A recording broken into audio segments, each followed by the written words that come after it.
I'm Claire Warner. I'm head of advocacy for Diageo, but I've been around for a very long time. I have been in the industry for over 20 years, spent 15 years making Belvedere vodka for LVMH, then left the spirit world behind to create the sister brand to Seedlip, and Seedlip and Acorn were acquired by Diageo in 2020, and I went back into Diageo to head up advocacy, as well as fly the flag for my brand, Acorn, which is still in a cupboard somewhere in Diageo. So trying to get that out. Help, please. So one of my big loves, I suppose, is, of course, moderation, because I was there right at the beginning. In fact, I was probably one of the first people to tell Ben Branson that he was crazy and that Seedlip would never work. So really, really happy that he ignored me at that time. But if you think back to when Seedlip was first introduced, you know, Ben's vision was to change the way the world drinks. And I think now, a category full of over 1,000 brands, category that's worth in excess of $25 billion, I think we can say that the way the world drinks has changed irrevocably. And I think that is driven by our desire to explore new opportunities, new occasions. And I think that what we're seeing now is, yes, the last 10 years have been instrumental for developing this category. This category has exploded and taken us all a little bit by surprise, I suppose. But I think, 10 years is still, in the context of global drinking traditions and global drinking cultures, 10 years is still a relatively short space of time. I think there's still lots of opportunity for the category and the consumer to mature, and for moderation, I think, to give way to drinks and occasions that are more about, less reductive and more about being enriched or celebration versus restraint or kind of like dialing back. So the last 10 years has been absolutely phenomenal for the moderation movement. But I love this slide from the IWSR, which looks at the next 10 years. What will moderation look like in the next 10 years? And I think we're looking at a situation where moderation moves from being a key driver to a world where taste and brand connections really are the key drivers. According to the IWSR, moderation reaches its cultural peak in 2028. So, and that after that, we're looking at a situation where the need to moderate is no longer important.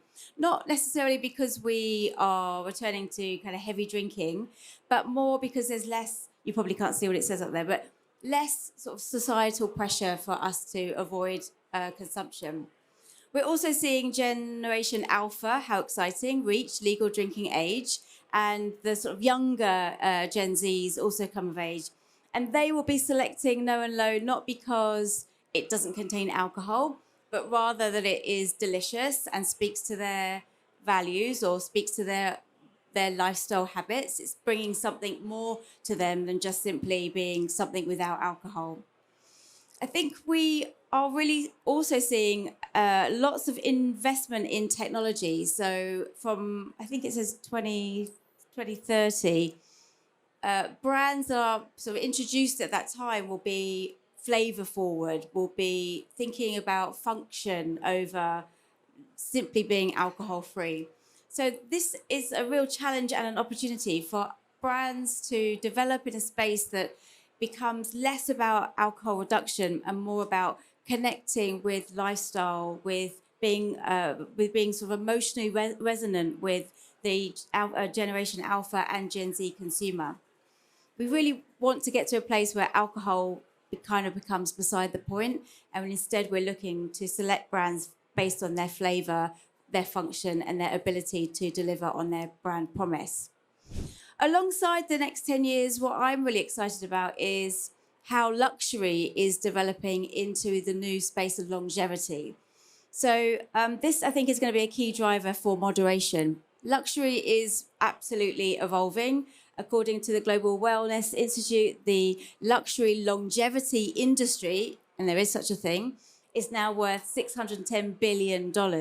So we're seeing luxury move from status to self-actualization, away from excess, more into a place of enrichment. And this is the consumer, I believe, that will be driving no and low over the next 10 years. Because fundamentally, if we're thinking about, yes, there's luxury fashion and luxury travel and luxury beauty. But if you're thinking about how to live a long and happy, well life, then you're fundamentally thinking about what you put inside your body. And that, I think, is a real opportunity for this category. I think we're really seeing a place where we are considering that we are our own most valuable asset. So rather than thinking about your house or your car, this consumer is actually thinking about their body as their most valuable asset. We're also seeing this consumer be very focused on multisensory experiences. So experiences, yes, we're in the experience economy right now, but how can we use the no and low category to really drive more emotion, more feeling, more more of everything. We're really looking we're looking for our drinks to give us more than just no alcohol.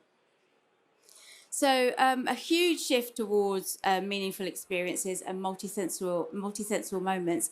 And I think, we see this coincide with the improvements in technology and how functional ingredients will continue to evolve to become more of a driver for this category. We're going to meet that head on with a consumer that's got a lot of disposable income, who will want to spend money on these types of drinks that help them reach new levels of productivity, presence, or purpose. And this, I think, is the future that we're fundamentally going to be drinking towards. In tandem with that, this is I'm giving another talk later, and I'm going to give the kind of opposite view on the talk that I'm giving later. The talk I'm giving later is about the decline of third places, which are, in our world, bars and places of hospitality.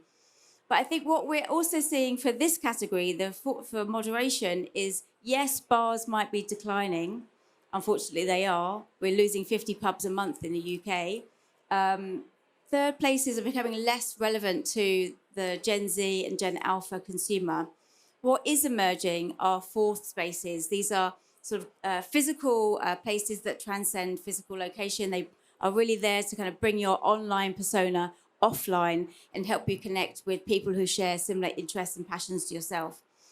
The third places sort of seem to be much more traditional and no longer relevant to this consumer who's excited by moderation. And instead, Gen Z, millennials are really looking for spaces that kind of speak to their values, speak to their passions, and fundamentally connect them with people who look, sound, and dress and are inspired by the same sorts of things that they are.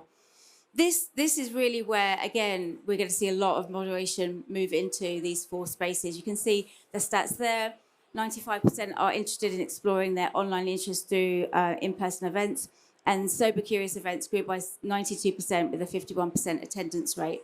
So this is the new space for us to be socializing, and will require drinks that speak to the type of socializing that we're going to be doing, no longer in a bar, but much more about being in these kind of fourth spaces. So these are some of the drinks that I'm kind of excited by, because I think these are some of the ones that are really shaping the future of moderation. Less about alcohol-free spirits, much more about thinking about, slow sipping or social sipping, or really kind of full-flavoured sipping, unapologetically flavourful. And I think, for me, the drink on the left, Silver, if anybody who doesn't know it, that's Ben Branson's newest iteration. This is all inspired by trees. Ben will say that he has a tree company and he makes drinks from trees. And this absolutely does taste phenomenal and exactly like whiskey. And it's designed to kind of slow sip, the moment before the moment, really kind of help you wind down. And if you consider that 72% of Americans would rather stay in than go out, these are the types of drinks that we'll be seeing kind of being consumed at home. On the flip side, we're going to see a lot more drinks that are about performance. So drinks for a kind of new social body.